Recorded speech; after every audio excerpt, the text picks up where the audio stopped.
Senga nima kerak? Shokolad. Nima kerak? Shokolad. Voy bechoragina. Bu konvert buvim va buvamdan ekan. Ajoyib. Bu senga yangi yil sovg'asi. Biz seni yaxshi ko'ramiz. Rahmat sizlarga. Men endi juda boyman. Bu pullarni sen uchun 20 yil oldin saqlab qo'ygandik. Ha, men ham aytdim 200 so'mliklarni qanday.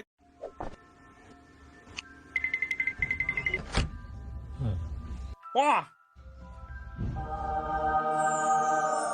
Patinka beraymi?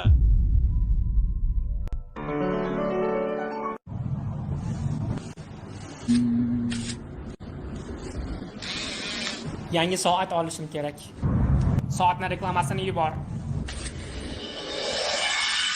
Qanday qilib? Ko'plab tadqiqot va izlanishlardan keyin men bir qiziq narsani tushunib yetdim. Dunyodagi boy odamlarning 74% biznesmenlar, 12% investorlar, 8% sportchilar, 4% artistlar ekan. Eng qiziq joyi 1% ham ish xodimlari emas. Shunday ekan oylik maosh uchun ishlab turib boyib ketishni orzu qilish bu ahmoqlik.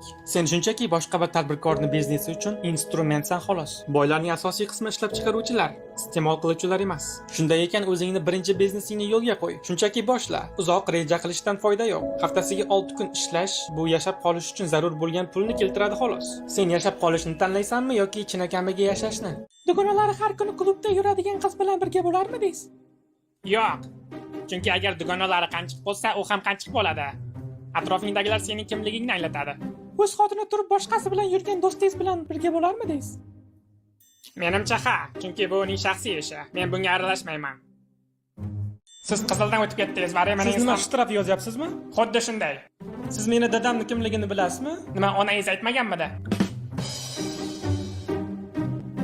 Agar biz turmush quradigan bo'lsak, bitta quti sotib olib unga har oy $100 tashlab qo'yamiz. Kim agar xiyonatda ushlab olsa, yig'ilgan pullarni u olib ketadi. Bu HQQ deb nomlanadi. Qo'y xiyonat qilasanni qisqartmasi. Dalbayobligingga kim aybdorligini bilasanmi? Ha, ko'zingni yumsang ko'rsataman. Mayli, och. Xuddi shunday. Oyna. Yo'q.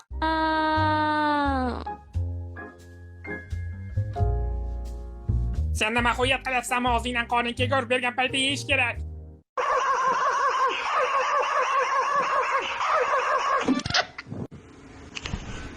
Salom.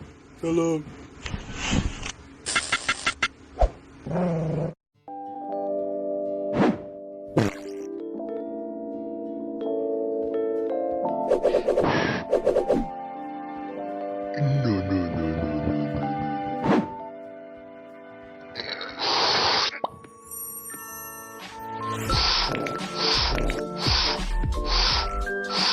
Sizni birinchi marta uchratganimda bema'ni va yoqimsiz odam deb o'ylagandim. Keyin haq bo'lgan ekanman.